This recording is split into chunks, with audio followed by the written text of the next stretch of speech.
What's up? How you doing? Joe, so good to connect. Yeah, Doing well. likewise. Yeah. I think we've crossed paths online quite a bit. I don't think we ever actually officially met, so it's good to finally meet you. So Yeah, it's a big honor. You've done so many great things in your career, and now the crowning achievement, O'Reilly authorship. Data engineering is amazing. But yeah, I've been a big fan of you and the thank you. podcast and all the work you've done in your career. Yeah, likewise. Yeah, I remember your podcast back in the day too. You'd interview some really awesome people. So we can talk more about that in a bit. But I guess for the audience who doesn't know who you are, do you want to give a quick intro? Sure. Hi, audience. My name is Ari Kaplan, and now I am the global head of evangelism at Databricks. We're like one of the leading data and AI companies, but I had like a whole career in data and AI, probably most known for having created and led the Chicago Cubs analytics department, and also had leadership roles with like the Dodgers, with the Baltimore Orioles, and traveled the world a couple years with Formula One and McLaren with their race strategy, trying to apply machine learning and data science for a super fast-paced use case, if you could imagine that. No pun intended. Exactly. And yeah, I guess the only, like the other major thing was having been at one point the president of the Worldwide Oracle User Group. And that was at a time that we acquired Java and PeopleSoft and MySQL. So so the experience is great in that, every 4 or 5 years there's some quantum leap in technology and digital transformation, and I lived through one of them, like with the Oracle and the database revolution, and now living through Gen AI, and even before that, Lakehouse. So that's a little bit about me. Interesting. So let's rewind a bit because I think your past might inform the kind of the present and the future of kind of the discussion we'll talk about. But you've done a lot of stuff. So what was your fascination with Oracle back in the day? How did you become the president of the Worldwide Users Group? And when abouts was that? Yeah, so that was an elected position, so I had to be voted in, and that was like around 2003 to 2008. But I was on the board of directors doing other various roles for about 8 years before that. So, helping organize global conferences was a big one. And then interfacing, I think the big thing was interfacing with Oracle as a corporation. So this was like the user group, developer, community, independent of the company of itself. And at one point, Oracle had their own directive, their own conference, which they still have, Open World. So I think the biggest transformation was convincing and showing Oracle that it's actually better to have one that's independent, that could speak their mind, that could ask hard-hitting questions. And Charles Phillips was president at the time. He was a visionary with them, and he and I gelled pretty well. And before you know it, every time there's a new Oracle customer, they would get like a flyer in the mail saying, join the user group, share your experiences, be part of the community. And then got a column in Oracle magazine, which was wild. It went to 800,000 people in print.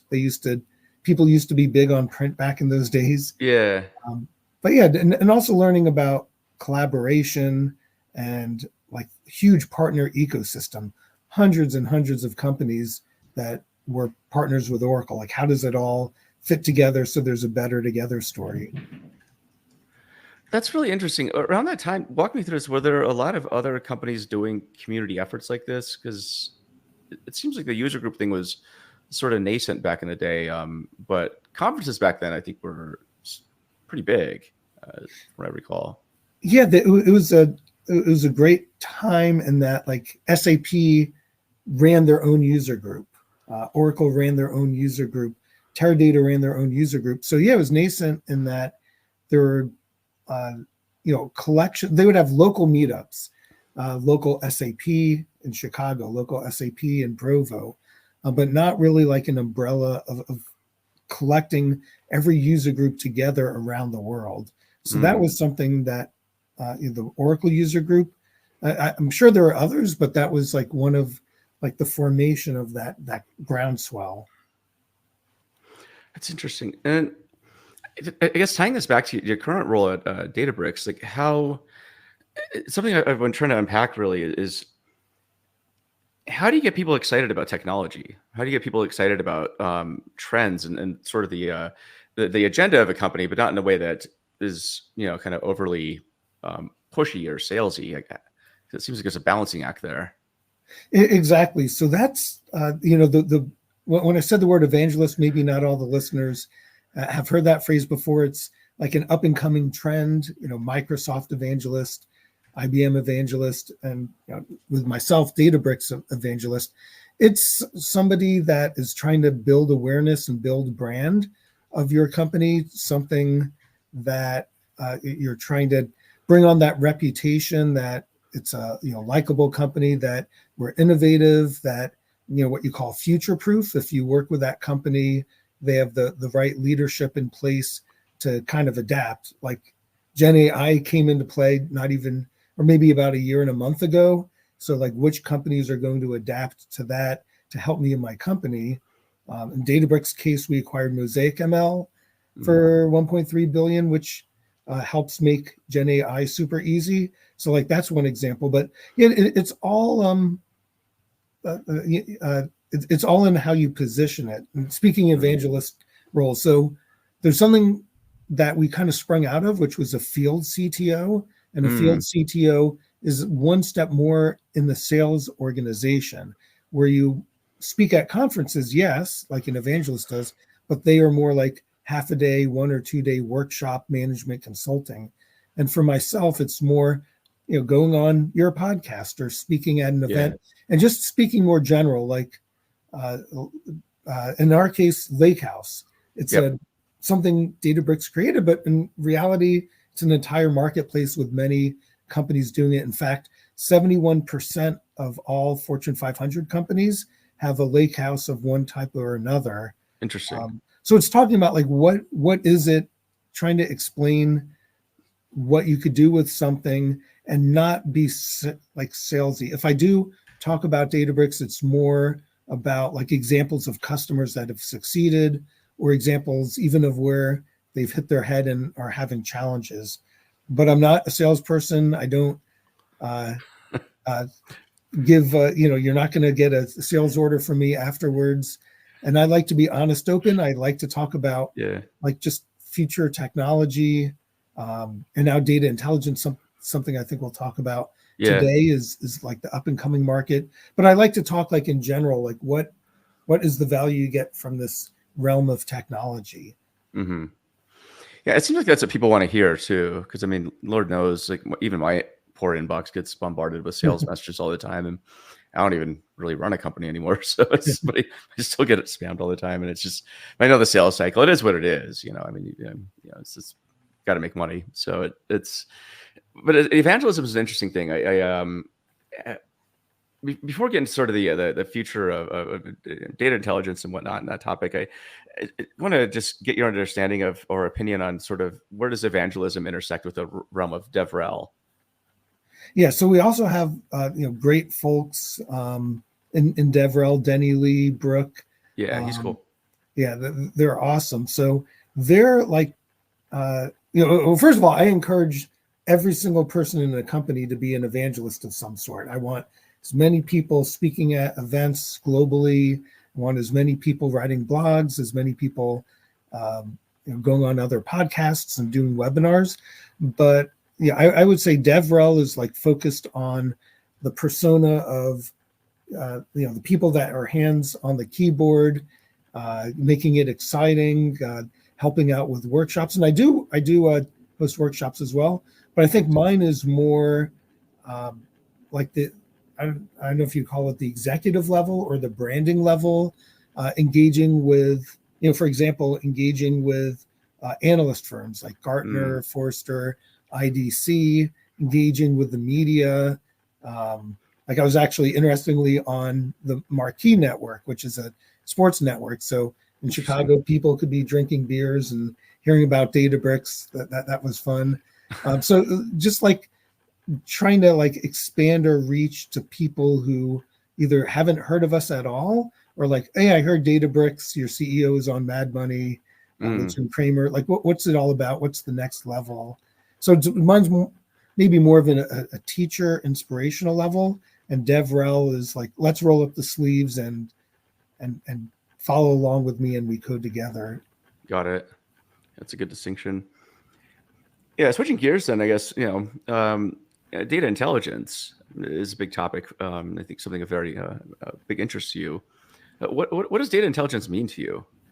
Yeah, so data intelligence is, well, hopefully will become the next market, the next thing in the modern data stack.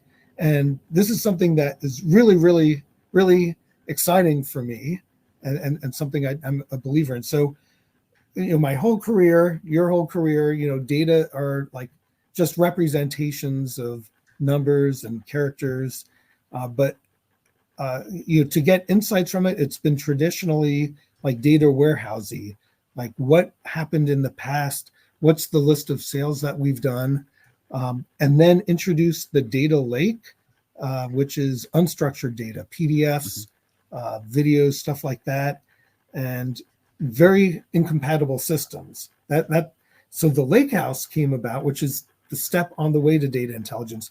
The lakehouse is the underlying infrastructure that makes sure you have good data, and good data is needed, unified data, to make this intelligence from it. So the lakehouse, one umbrella to manage your structured, unstructured, streaming data, govern it all. And about a month ago, Databricks, we had a lot of fun discussion internally on what to call it, but the best thing is data intelligence. Your data is not just numbers that are in a math formula. They're like, with the introduction of Gen AI, there is the ability to like have AI help you make sense of all of your data assets. So like, let me give an example. You have like a company, they have 5,000 tables, 500,000 columns in it. Most of the data is sitting there unaccessed, since people don't know what the heck they have. They don't know what different columns mean.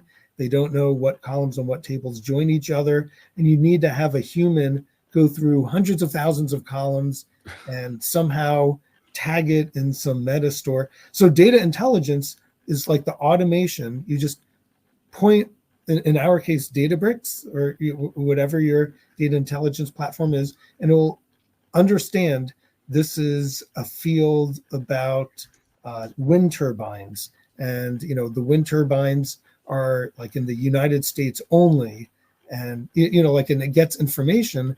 So whether you're a technical person, you can more easily find and discover like what tables, what columns, where your data is, what unstructured videos contain videos of wind turbines. And if you're a non-technical person, you could start asking questions, or whether it's Tableau, Power BI, or from your own notebooks, just say, which wind turbines have, are out of spec or likely to fault. That's what data intelligence is. It helps companies understand, find, govern, query their data like more intelligently. And that's the whole idea behind democratization. If you can get 5 times as many people in your company using your data, your data is arguably your biggest asset. In many companies it is, then that adds ton of value. So I love that phrase, data intelligence. Makes a lot of sense. And it definitely speaks to the reality too, I think, of a lot of businesses. I mean, even Bill Inman, he's a huge fan of the Lake House. I think he wrote like almost 3 books on it now. So I think he likes the topic a lot. But I mean, he obviously came up with the data warehouse. But I think even back in the 90s, he realized, I think it was kind of funny talking to him because he got bored with it and he kind of moved on. But he realized that all the actual data in the company's text back then. Now it's much, much more. But even then, it was a recognition that if you're going to get insights and sort of unify a lot of the corporate data sets to maybe the conversations and the unstructured data, you got to make a big leap, right? But so it seemed like the unification of structured and unstructured data was something that people were like him were thinking about even back in the 90s. But it took a long time to get here. And from my perspective, it still feels like we're still stuck in the data warehouse centric world. How do we move beyond that? I mean, because I think technologically we've been there for a while. Mentally, it seems like we're still struggling with a lot of the same things like BI and reporting.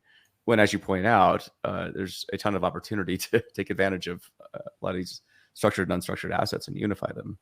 Yeah. Well, first, the opportunity is huge, and every forward-looking company should be on a lakehouse, should be on something that has that unified ability to see structured, unstructured, and semi-structured and streaming data all in one platform. And like going back to old school, like when I would develop predictive analytics for baseball players, for example, if you only use structured data, that data warehousing, yes, you would get answers. Yes, it would be predictive. But when we start to bring in unstructured data, like measuring their biomechanics, how do they swing a bat? How do they throw a pitch? You could make better insights. Then when you add in scouting reports, which are text-based, which are like human sentiment, how a player might do above and beyond these capturable metrics, then you actually get even more realistic predictions that are based on more data. The data has a different variety and informs differently, then you're going to make better predictions. So that's a baseball example, but in sales, you can better understand your supply chain, what is really causing issues, or how can you better optimize it?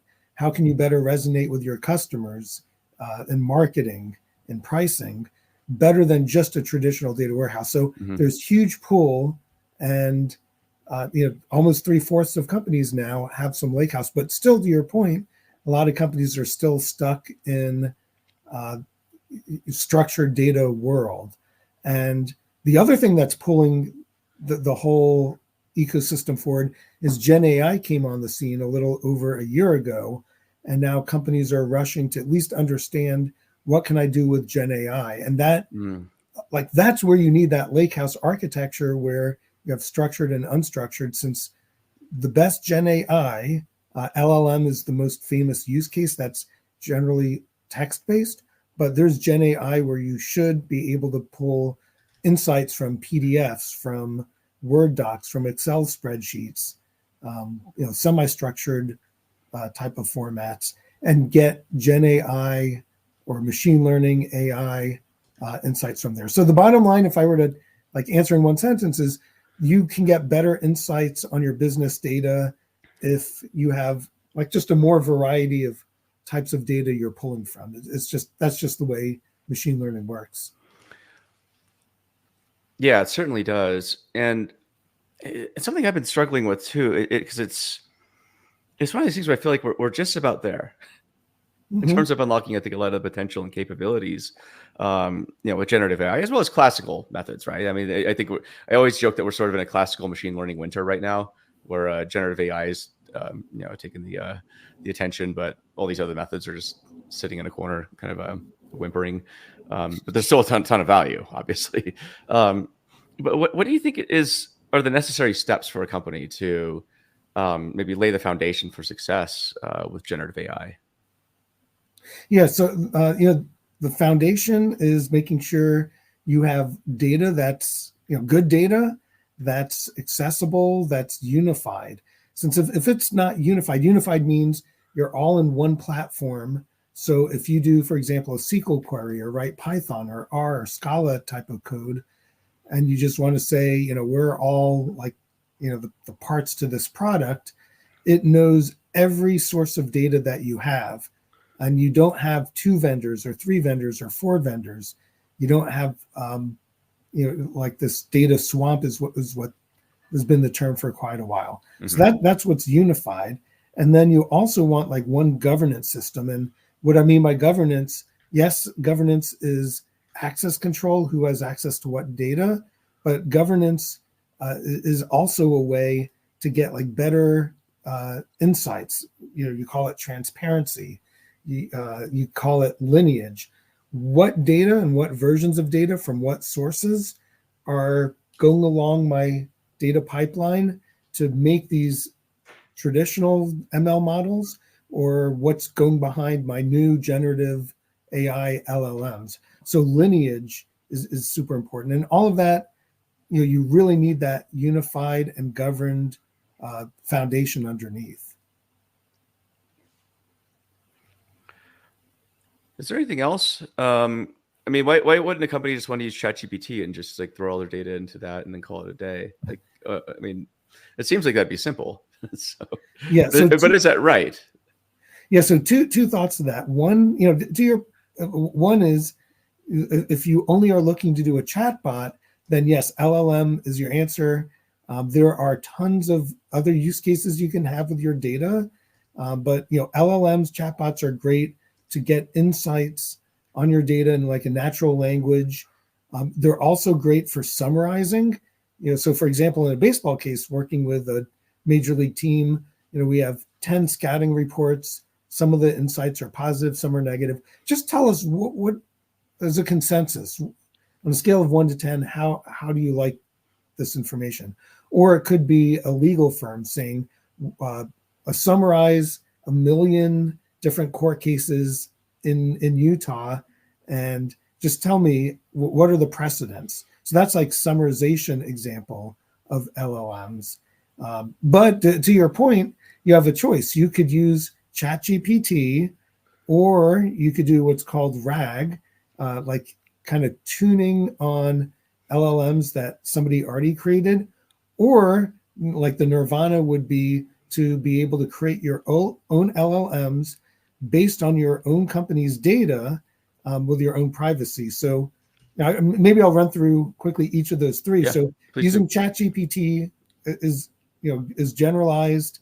So that could be quick. It's the easiest out there, but it's not trained on your own data. So if you're looking at legal cases in Utah, it probably isn't trained on that.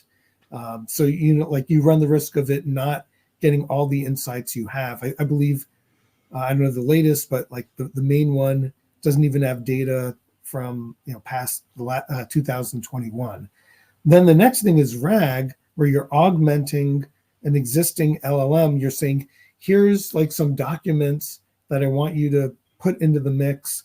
Can you summarize these documents? And that's using an LLM like model that some other company developed. And it's easier. It's kind of right there. It's not that hard to do, but the accuracy is a little bit better since you are ingesting a little bit of your own data. But you still, in that scenario, don't want to give any private data. If you're a hospital, you can't give away, you can't put in either in the prompt or the documents you're feeding healthcare information. That violates the HIPAA Act. And if you're a company that just has some proprietary or secret sauce, you don't want to do it. So the nirvana, if that's your use case, is to create your own net new model. And that used to be super expensive. And now it's getting easier and easier, faster. Databricks, our acquisition of Mosaic ML, something I've personally had hands-on experience with, makes it super easy. You can have, for example, a trillion records. One other reason I could have mentioned with Lakehouse is we now scale to trillions of records.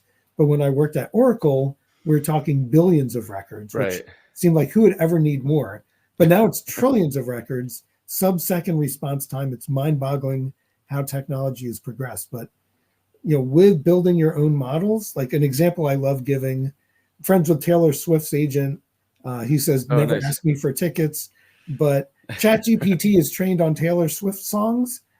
But if you're an insurance company, it doesn't matter.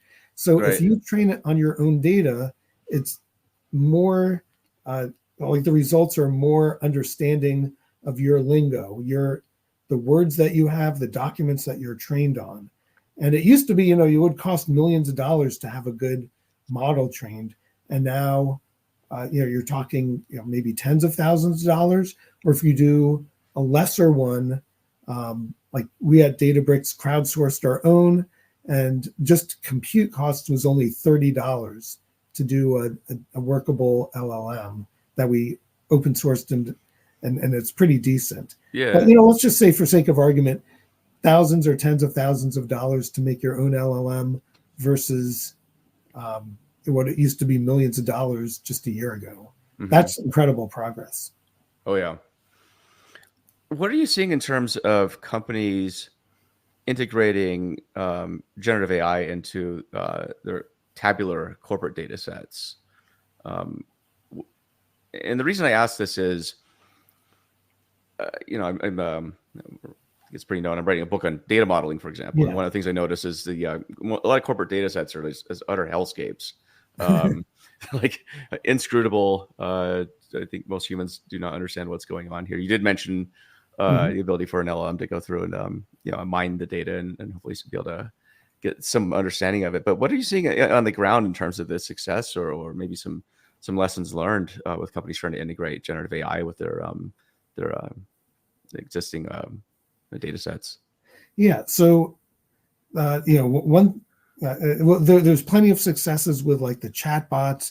Those are the companies that have like public interface, websites where you want consumers to find the information more easily. You're going to like a retailer, you want to just ask what stores have this item in stock, or like an airline, you just want to know, what flights have, business class seats available, stuff like that. And you don't want to have to hunt and go back and forth. So those are like making it easier for your customers or potential customers. Is huge. So chatbot.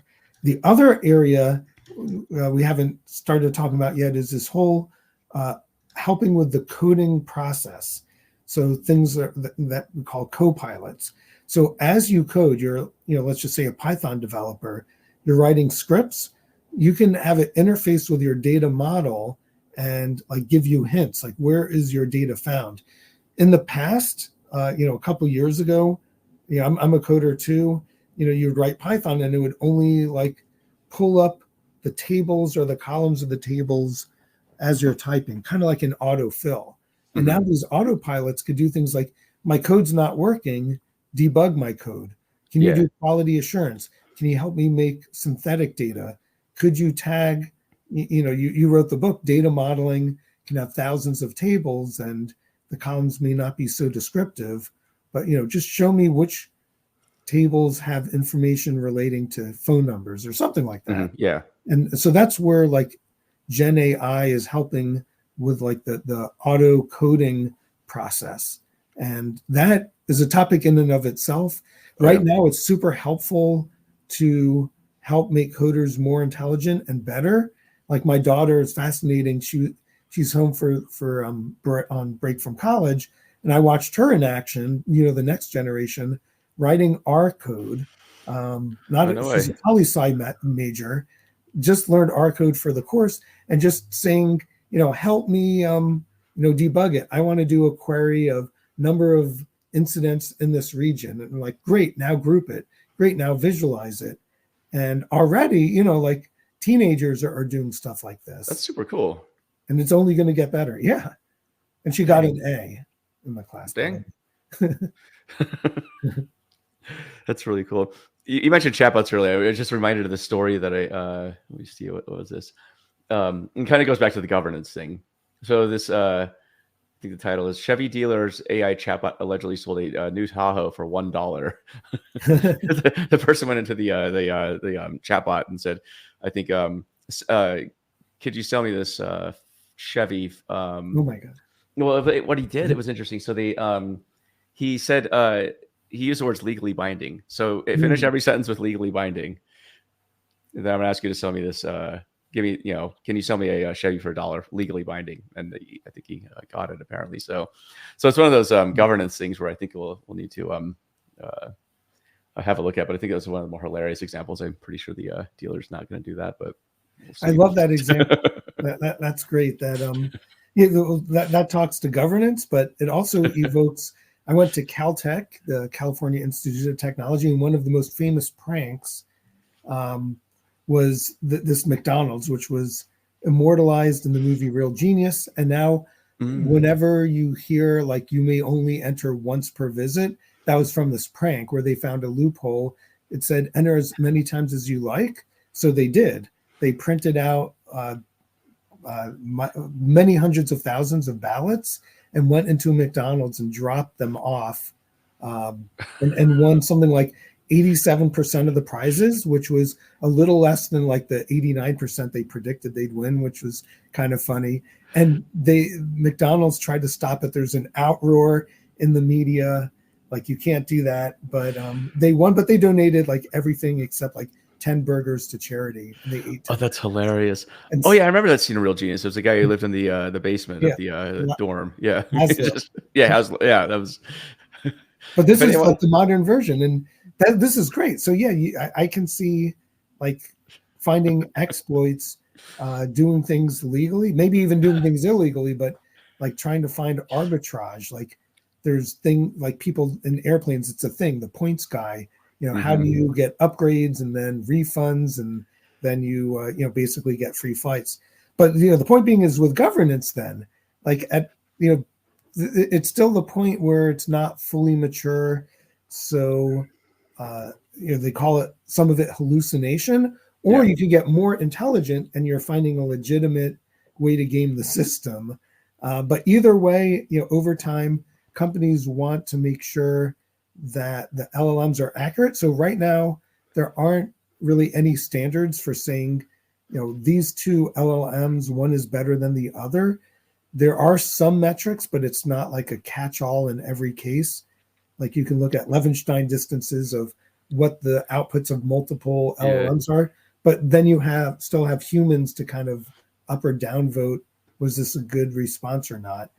But yeah, companies are getting really interested in governing what data goes into it, what prompts are kind of leaked. Since one of the other values of generative AI is if you're at a company with hundreds of developers or hundreds of business analysts, and the platform recognizes some questions are being asked more than the others, then the responses could get like Hmm. prioritized for what the output is.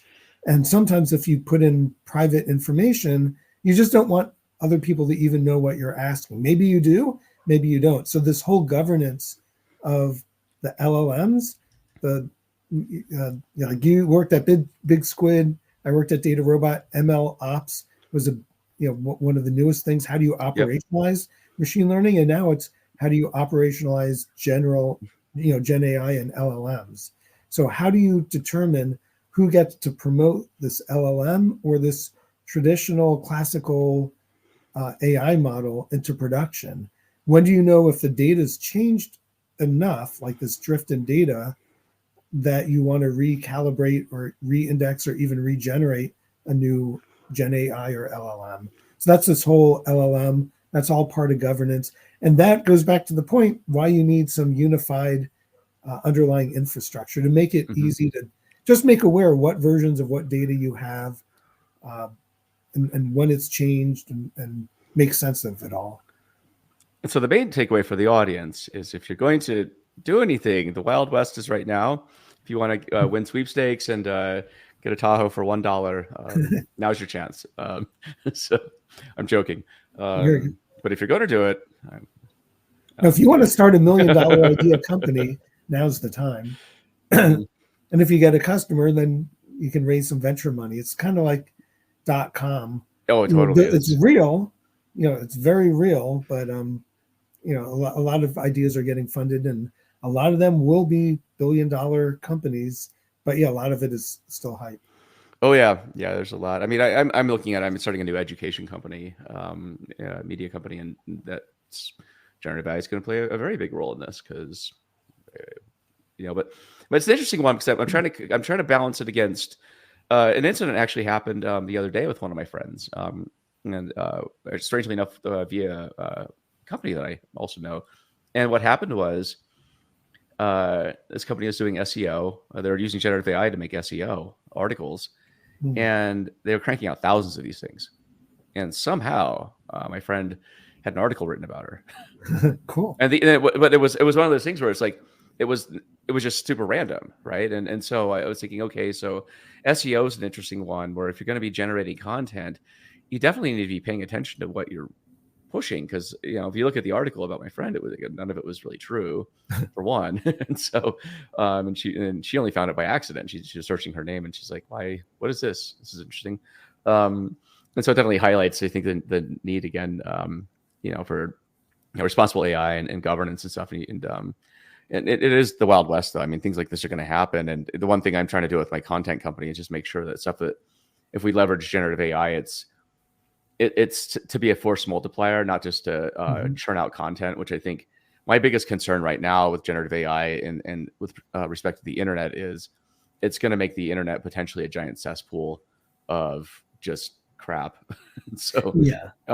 if you're turning out, what is the point of like an SEO generated Gen AI, large language model article that you didn't review at all and you just pump it out like that? I don't know what purpose that serves a company to drive traffic, because it's just like, so I mean that's definitely something it's been top of mind for me, is just like, what's the balance between sort of the human aspects of stuff that we do, right? Like you mentioned Taylor Swift earlier, like she's I'm sure generative AI will play a role in her career, but she's still going to be Taylor Swift at the end of the day, right? Well, as far as we know today. But and for content creators and all that, and people who evangelize products too, and people like in your position, right? I think Gen AI is definitely could be a force multiplier, but it needs to be used in a way that I think amplifies people, like Ari Kaplan, for example, right? And so it's an interesting topic. Yeah, and I'm fascinated to hear about your company, and it's one of those opportune times where, yes, we are at a period where the potential to have 1 million emails every single day is there, but it's not there yet. So Joe, if your company can do like mass emails and be one of the first, you can make a lot of the money before it gets to the point. Like, and I'm not kidding. Like, I think when you use AI to do custom emails and it doesn't cost any more, it could be like a Cameo, that pick a celebrity, pick a voice, or it could be a product totally geared to you, painting the image of like what a t-shirt with Joe's face and image on it could be, and you do it 1 million times. Like and then we have AI to do filters of that. It's just going to be a race for our attention and everywhere we do in life. And I don't know how civilization solves it, but if you do it right, Joe, you could be in that nice Goldilocks phase where you're not too soon and not too late. You're just I feel like that's where we are right now with generative AI. It feels like it's just getting started, and I think so it's definitely trying to, I think, balance like the things that AI can't do, right, versus the things that it can do really, really well, and trying to figure out a tasteful balance with that. So, but it is it's a fascinating time to be alive. I mean, the example you gave of your daughter doing her homework, right? I mean, that's insane. I mean, that a couple of years ago, right? I mean, that wouldn't have really been a thing. We're just poli-sci students using ChatGPT to write R code like that. Yeah. For a lot of reasons, doesn't make any sense at all, but now it does. So, and it was so easy, and like I teach data science courses on the side for many years, and like already somebody with just like, I think she's doing it for only like 3 weeks at the time, was as good, if not better, than someone like after a year. Dang. But a lot of it was that was writing the code. You still need the good foundation and probability statistics, like how you're grouping data together. And that was the point of the class was, like, here's survey data. What makes sense on it? What meaningful insights can you get? And R was just a means to the end of, you still had to, it was helpful to like screen scrape data. That was cool. You could co-pilot, how can I download this data from this website? Okay, put it into a structured format. Okay, this field is a date field. Stuff like that. Before you'd have to take a course in how to do it. Yeah. And now ChatGPT would just figure it out. And now it's being embedded in all sorts of platforms. Like for my purvey, I see what Databricks is doing. So from within notebooks, like you have these assistants, GitHub, if anyone out there is using that, there's Copilot. Copilot's dope. Yeah, and it's incredible, and it is just getting started, and that automation will just keep getting better and better and better. Mm-hmm. And then it'll be left with the humans or the project and product managers, and then the rest are automated. And perhaps that's the best way. Yeah. What do you think this does to automation? Before we started recording, you said you have always had a fascination with automation. Where do you think this goes?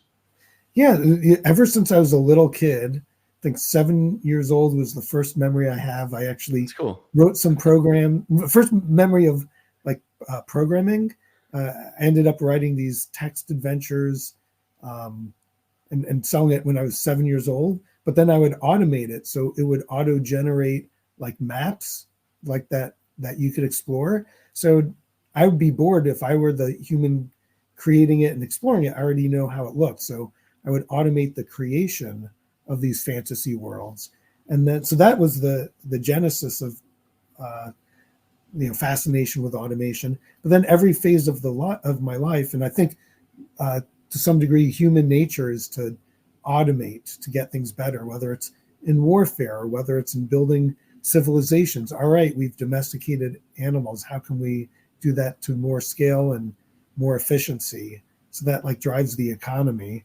And now with technology, like you were at Big Squid, I was at Data Robot. That was like some of the genesis of automating the, how do you have 20 different data science models? And how can you automate trying different hyperparameters, different like levers to pull for the listeners who don't know what that is, and try thousands of combinations. And in the past, you'd have to have a human write code 1,000 times, but now it's all automated, and then it runs it, it looks at the result, and then you can determine which model is the best fit.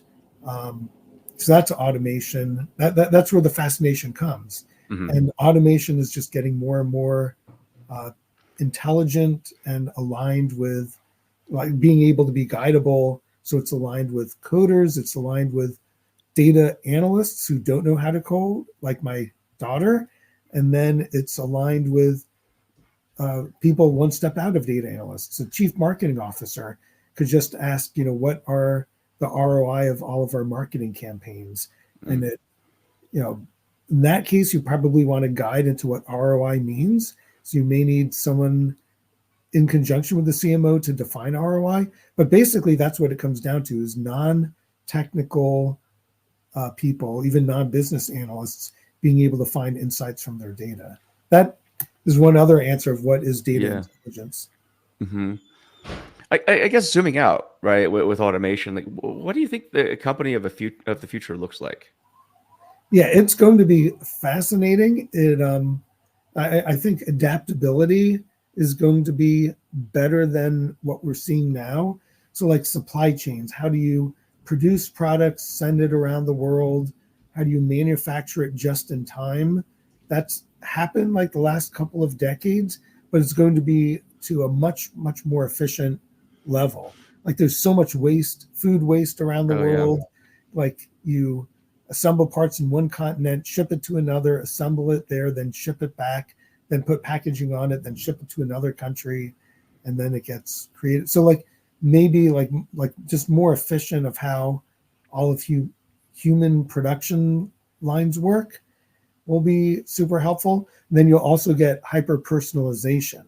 So like marketing, for example, you have 10 segments, 10 different emails, 10 different ads that you put on different time of day on the television, and it'll be hyper personalized. So you, Joe, will get something specific to you, and I'll get something specific to me, and it'll be better. Like the companies will like it since they'll get a higher lift.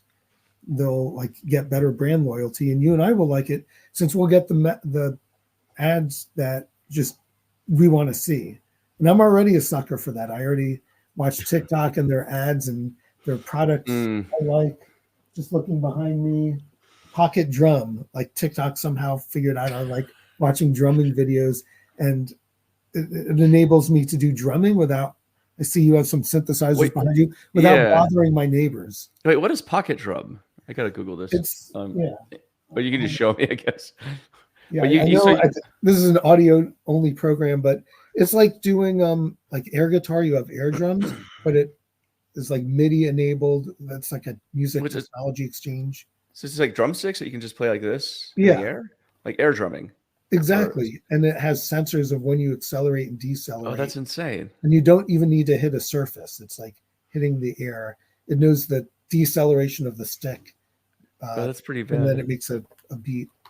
That And seems pretty pedals for your cool. feet. But yeah, that I'm like that's just one example. I But saw you're an ad watching for it. TikTok and they like Ari obviously is a sucker for pocket drum. We'll give him Right, this. Okay. And you bought one. So exactly. And then that's funny. I don't know if irony is the right word. My son's name is Avi Kaplan, and there's also a famous singer from Pentatonics, Avi Kaplan. So like they keep having me do merchandise for like this famous musician, and it's my son, and I do buy it, of course. But yeah, that hyper personalization is going to only get better. So it's not just me that it resonates with. It'll be hundreds of millions, if not billions, of Mm-hmm. people will know where the items that they want are, and the items they don't want, they won't be inundated since that wastes everyone's time. So yeah, the business of the future will be more efficient, more intelligent. Uh, People will have better experiences with them, and hopefully, all for the betterment of humanity. Yeah. I guess how do you think this changes the nature of the work for people who work on data teams? Yeah, great question. And I know what I can think of only looking out a couple of years, and then all bets are off. So the with the automation, my goal has always been to automate the boring and repetitive and time-consuming parts. And the reason that is then I could focus on, or I could get other people on my team to focus on like the more complex questions. The you wrote that book on data modeling. You could see if it's a simple model, Well, I'm then writing the book on data modeling, but yeah, okay, it's still in progress. Yeah. in progress. Yeah. But you can see after a certain number of tables and columns, it gets so complex that you really to scale out either need a team of dozens or hundreds of people or automate that. So you're going to have people that just do the basic level of data management probably will be completely automated away. And then you'll at least 3 to 4 years from now, the people who will be employed will be like managers now. You're going to be managing right now you manage some low level people with like 1 year experience, and you have check-ins, and you push and pull data, and have peer programming and all that, agile development. That first level is going to be bots. So you're either going to be out of a job, or you're going to have to promote yourself to product manager, where you're managing not necessarily people but bots, and you're kind of guiding them, what's working, what's not, have a daily check-in with your bots and give them prompts on more of this, less of that. But then 3 to 4 years, that role might be automated, or at least majority of it automated, and then all the humans will have to level up, which is why like the best skills are project management, people who understand what the business is, like what are the business terms, how does business act in the real world when you do supply chain, what factors in the real world are affecting the digital world, so you can make actual impactful insights and actions on those insights. And so those are some of the job skills that I think will be shifting. I know. Do you have any other thoughts on that subject? It's fascinating to me. I largely agree with that. I think that it's the word agent is often thrown around in AI circles. And I think there's maybe some debate on what that means or the feasibility of it. But I think that it'll be something like what you described, where you'll be managing agents. I think another interesting thing I've been thinking about is the notion of if you're able to have agents, maybe that becomes your resume. And the more fascinating thing with this thought process is, I think it might be possible for you to basically outsource yourself to multiple companies. And then, because the notion of like working at one company, I think is a bit weird. It's a bit like this forced monogamy that, Yeah. the Bible didn't really tell you was necessary, but we do it anyway. So, and if you kind of zoom out, I mean, what would, if you can leverage, your field of agents and just, I guess outsource that to multiple companies, I don't see any problem with that. I even think so that becomes an interesting thought exercise. Like, what is the role of an employee in a world where, Yeah. if everything's run by intelligent agents, and I suppose, and you're managing them, then what does exclusivity mean at that time? Right. Great topic. And yeah, in the past you'd have like fractional CFOs. Fractional meaning you work with a couple companies, and like you kind of pop in and out of existence from their perspective up until the point that they need that full time. But yeah, like then you have problems with management consulting firms. They call it the bench, where you can be working for a couple months, then you're not working for a few weeks.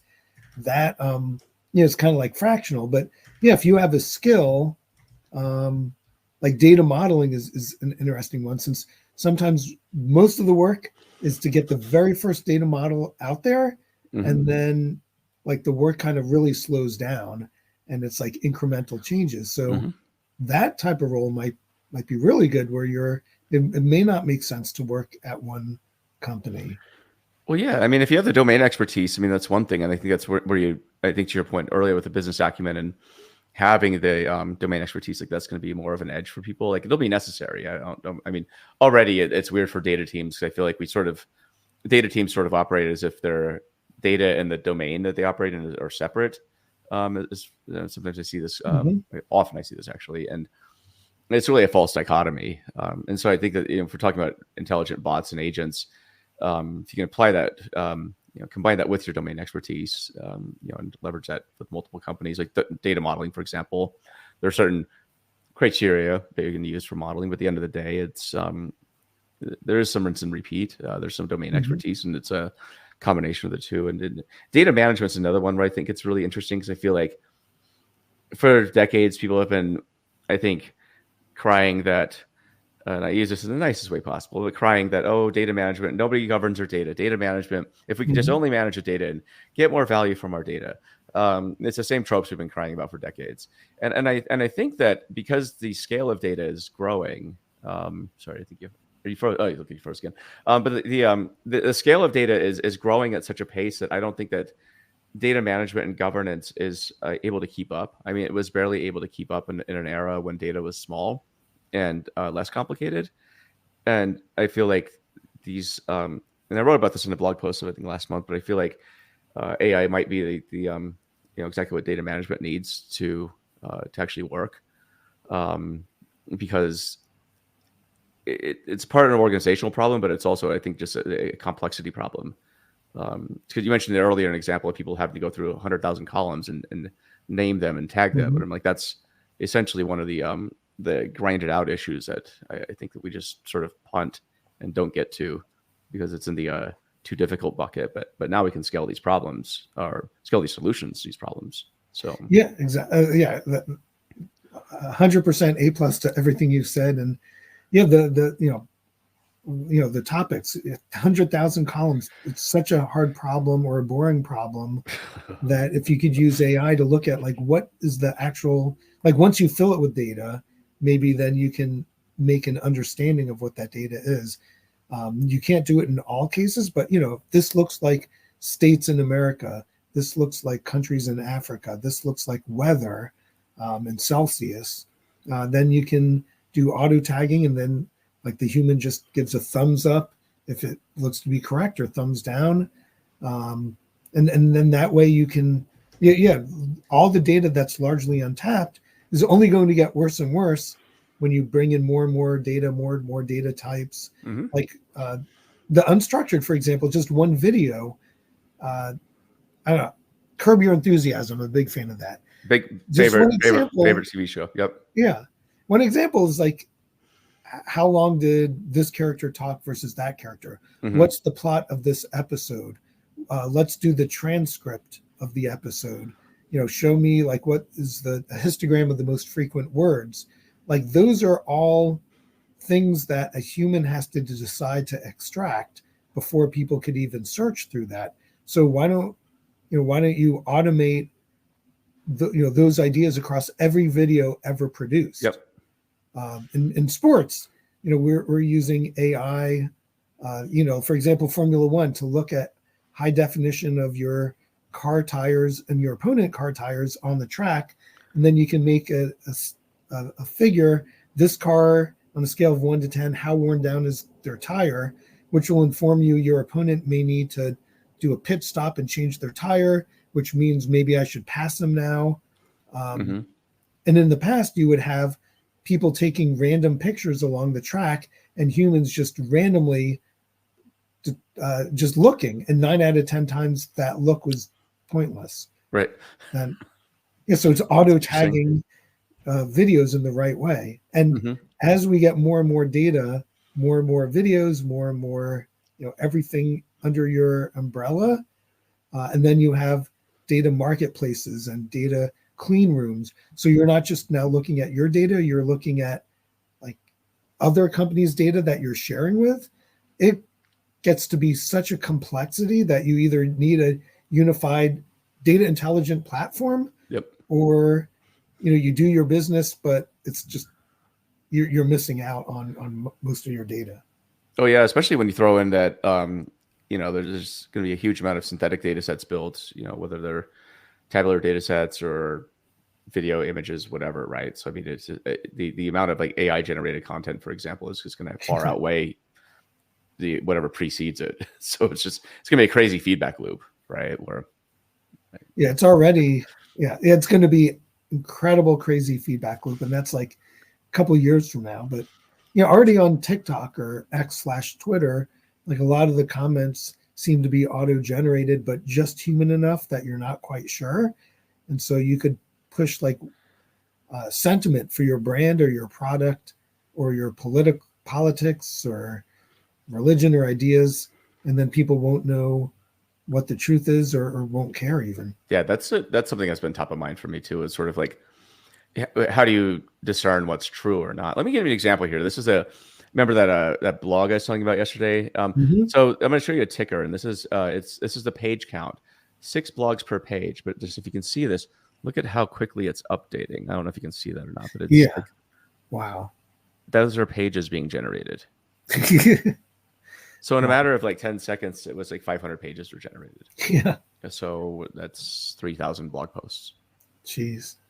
Right. And and most people don't know how to do it. Imagine when you have teams of people doing that, tens of thousands of people, if not more, doing that. Like the whole world, like our information is just going to be, you won't know what truth is or not. Yeah. I did have General Petraeus many years ago on my prior podcast, and that was nice. Even back then, the deep fakes. Like you enter a war and you don't know civilian casualty, military casualty. You can get it to look like a general says, "We surrender, put down your arms," and you don't know if it's real or not unless they're physically in the room with you. And if it is real, and if they really are saying something, then you may not even believe it. So we're not fully like over the edge yet, but we're halfway into the post-truth world. Yeah, that's it's gonna be fascinating. I mean, you have kids, I have kids. It's something where I'm definitely thinking about how do you maybe I'll get your take on this. Is kind of wrapping up, but how do you for the next generation? I mean, you and I are old fogies at this point, but for the next generation, like what would you teach them to thrive in a world of AI automation? Yeah, a good question. And I have kids that are just in college or entering college, and like they ask me like what courses, what skills should I have? So for programming, all bets are off. Like for the next 5 or 10 years, like maybe like just any programming language, like Python's good, since it's not really learning the syntax that's important, but it's learning like thought process and logic. So that's the logical sense. I think project management, like if you're a management consulting or you're driving like a product whether it's like a real product or software. We want to say real, like a physical product or a software product. I think product management is going to be important. My daughter in political science, I think there are always going to be like humans in the government, public sector, foreign affairs type of world. But characteristic wise, and it's hard to teach, but like be free to fail, be free to be intellectually curious, feel free to ask questions and communicate. So those are like kind of the characteristics that I encourage. And then the hard job skills, so hard to figure out. But I think if you learn a business, if you learn how to manage a group of people, how to be a leader, how to communicate, those are the best chances of having a job. So all the easy stuff. I'm just kidding. Yeah. For you, it's easy. Yeah. No, I'm just joking. It's I hope this is something that schools teach more too. I feel like it's the everything you just mentioned. It's exactly what I don't see my kids being taught, at least. So, it's like memorize a bunch of stuff still, right? And that was automated a long time ago with search engines. So, and it's I think my favorite talk I gave in 2023 was at my son's 6th grade class. I spent an hour talking about AI with them. Wow. And that was a lot of fun. And I gave a lot of talks this year, right? But nice. They the kids were just fascinated because I think you walk in and you ask them, okay, so what do you think AI is? And like, well, it's going to take over everything. I'm like, well, that's not really an answer. It's not telling me what it is. It's what you think it's going to do. But let's look at let's push the boundaries of ChatGPT today. So I just fired up ChatGPT on my phone and just passed it around. It's like, let's start asking it questions, right? Let's see how far we can push this. And I think it helped demystify a lot of the ideas of what these kids had about AI, because I think they had this idea that it was maybe like the Terminator or something, and then they come to realize, okay, so there are boundaries to it, at least the current version I was using back then. This is in early June of 2023, but so I think that was really cool. Then I think then they had some good questions like, what do you do? I was like, I think you just first and foremost, I think just focus on being happy. Like the world doesn't need more miserable people. So just focus on like things you can control. Like that's, I think if it goes in any situation, but, and it's also just, I think just figuring out, again, to your point, like, how do you operate? How do you understand a business?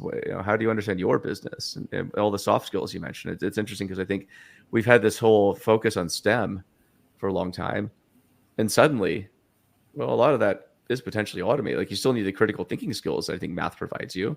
And so when you understand math, I think to your point with that probabilities and stats, like that's one of the table stakes skills, but like getting those solutions, it's a lot easier now than it used to be. And so, but the things like you mentioned, all the hard stuff really, as I was kind of jokingly calling it, as a communication, leadership, how to carry yourself. Like these aren't taught right now, but I hope they are. So yeah, great food for thought. Yeah, for sure. Teaching empathy, hard to do.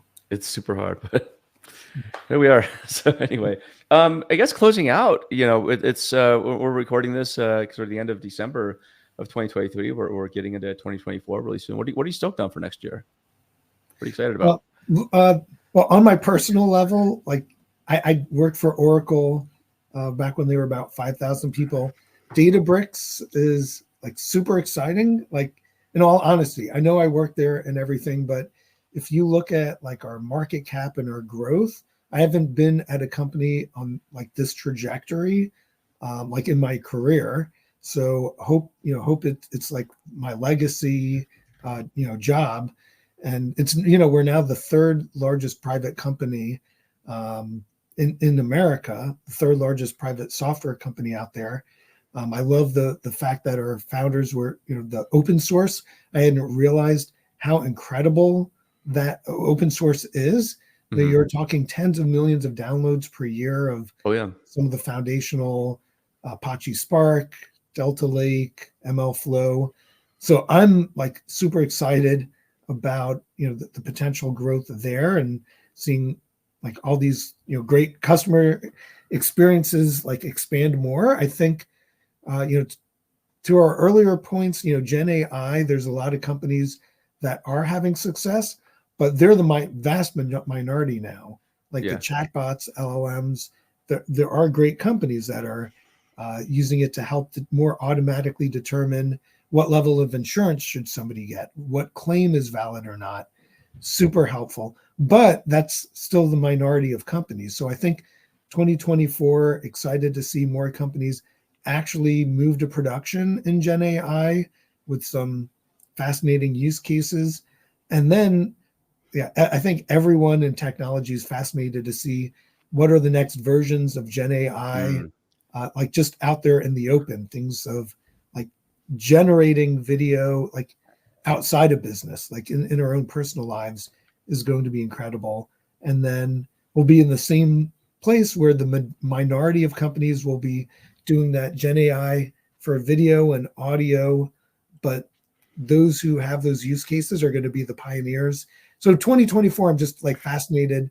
Yeah. How is Gen AI? Like we're in a world now where we wake up to surprises. It's not like we knew Chat GPT was coming. We didn't know that. And then we wake up and there's like some fascinating video creation. We didn't know Mhm. that. It just sprung on us. So I'm looking to be happily surprised, number one, and then just see like the growth of Databricks and being part of that That's cool. team to help make it happen. How about yourself? What are you excited about next year? Um, I think a lot of things. I'm definitely stoked on where AI is going. I think there's just some really fascinating things coming about. Um, I mean, I got two things I'm working on right now, which is one for a course for with deep learning AI, and then which I'm really stoked about, and then this book I'm writing. So I think both those I hope for hopefully be out. I can't put timelines in the course, but the book I hope middle of the year or if not sooner. But and starting a new company, like I said, Yeah, it's going to be out soon. But I feel like it's the education space and tech and data. I think needs a bit of a shakeup, and so that includes publishing, that includes courses, and just how do you teach the next generation of data professionals in a way that I think is flexible and adaptable to today? Because as you point out, things change at light speed. And the tools and techniques that we're using are changing really quickly too. But at the same time, I think one of the biggest gaps that I see in the industry is skills and knowledge, right? I don't think there's any shortage of great tools out there at this point. I think there's an abundance of awesome tools and technologies.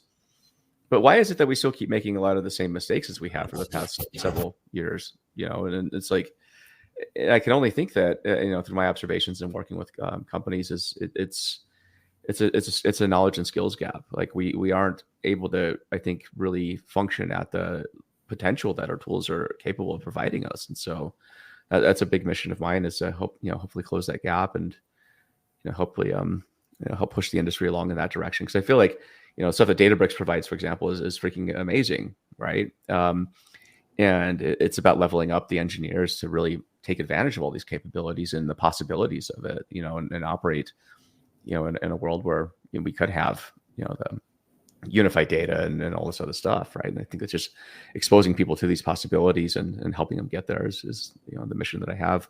So I'm pretty excited about that. So incredible. yeah. So Can't anyway, wait. Can't yeah, wait to see what happens in yeah. Thank you. 24. Thank you very much.